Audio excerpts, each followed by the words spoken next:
पाकिस्तान और ईरान के जो एनवॉय थे वो अपनी जगह में लौट आए। आज के दिन 26 जनवरी के दिन इन जो तारीख तय की गई थी उसी तारीख को पाकिस्तान के जो एम्बेसडर थे वो ईरान को गए और ईरान के जो एम्बेसडर थे वो पाकिस्तान को आ गए।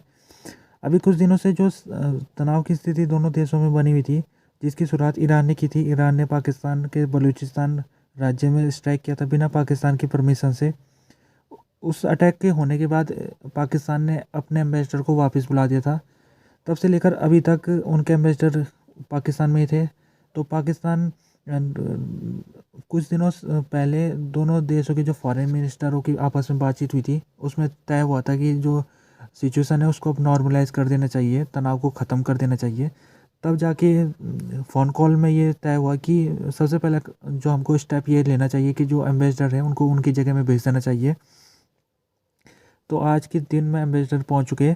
और फ़ोन कॉल में दूसरी बात ये भी हुई थी कि ईरान के जो फॉरेन मिनिस्टर है वो पाकिस्तान में आएंगे। 29 जनवरी को उन्होंने आना है। पीटीआई की पार्टी जो इस समय काफ़ी विवादों से घिरी हुई है, उसके ऊपर काफ़ी ऐसा लग रहा है कि जोर लगाने की कोशिश की जा रही है। इलेक्शन कमीशन उसको दबाने की कोशिश कर रही है। जैसे कि पीटीआई पार्टी का जो इलेक्शन सिंबल है उसे छीन लिया गया है। वो अब अपने पार्टी के कैंडिडेटों को एक इलेक्शन सिंबल नहीं दे सकती है। उसके जो कैंडिडेट है अब अलग अलग सिंबल से वो चुनाव लड़ रहे। पीटीआई के जो आज सीनेटर है सैफुल्ला एब्रू, उन्होंने उनको जो सीट थी NA 194 वहाँ से चुनाव लड़ रहे थे, तो वहाँ से उन्होंने विड्रॉ कर दिया। अपने इलेक्शन कैंडिडेट को उन्होंने वापस ले लिया है। अब वो वहाँ से चुनाव नहीं लड़ेंगे। ये उन्होंने फैसला बिलावर अली भुट्टो जो कि पीपीपी पार्टी के चेयरमैन हैं उनके साथ उन्होंने मीटिंग की है। मीटिंग के बाद उन्होंने फैसला लिया है। तो बिलावर भुट्टो का समर्थन करने का उन्होंने फैसला किया है और बिलावर भुट्टो का सपोर्ट करेंगे। वो ये वाली सीट में जो पीपीपी पार्टी के कैंडिडेट होंगे उनका वो सपोर्ट करेंगे।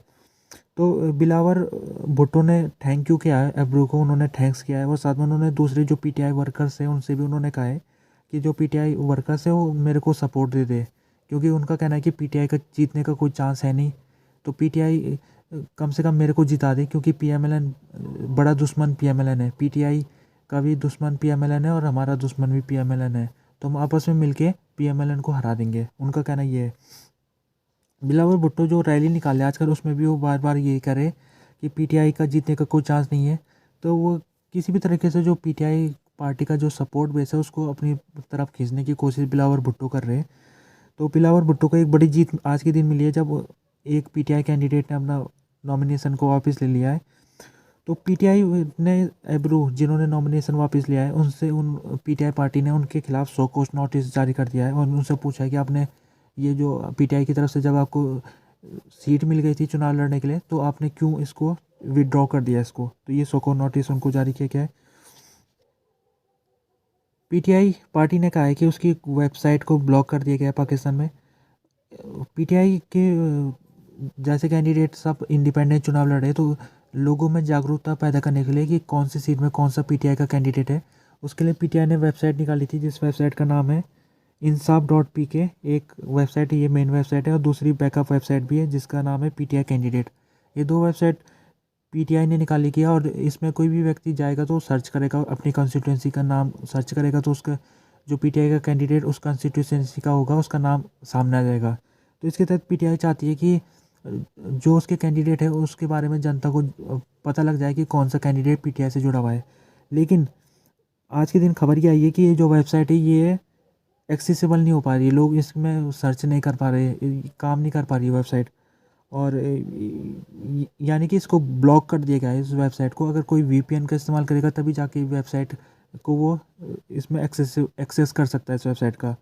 तो पीटीआई का कहना है कि इसको जानबूझ के इसको ब्लॉक किया गया। पीटीआई इसके ऊपर पीटीआई सरकार के ऊपर आरोप लगा रही है। सरकार के जो इंफॉर्मेशन मिनिस्टर हैं मुर्तज़ा सोलंकी, उनसे पीटीआई ने सवाल किया है कि आपने इसको ब्लॉक क्यों किया है।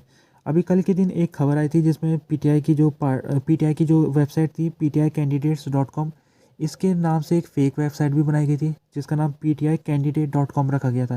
यानी कि जो जो फेक वेबसाइट है उसमें एस को हटा दिया गया था, बाकी सेम टू सेम ऐसे रखा गया था। और अगर कोई इसको एक्सेस कर रहा था तो सेम वही था, बस जो कंस्टिट्यूंसी में सर्च करके जो पीटीआई का वास्तविक कैंडिडेट है वो वास्तविक कैंडिडेट फेक वेबसाइट में किसी दूसरे कैंडिडेट बन जा रहा था वो, यानी कि किसी द्वारा एक फेक वेबसाइट निकाली गई ताकि जनता में एक कन्फ्यूज़न पैदा किया जा सके। पीटीआई जो चाहती है जनता को कि जो पीटीआई के कैंडिडेट है उसके बारे में पीटीआई तो बताना चाह रही है, लेकिन कुछ लोग ऐसे जो फेक वेबसाइट बना के उसको जनता को ही कंफ्यूज करना चाहते हैं। तो ये भी कोशिश वहाँ पर हो रही है।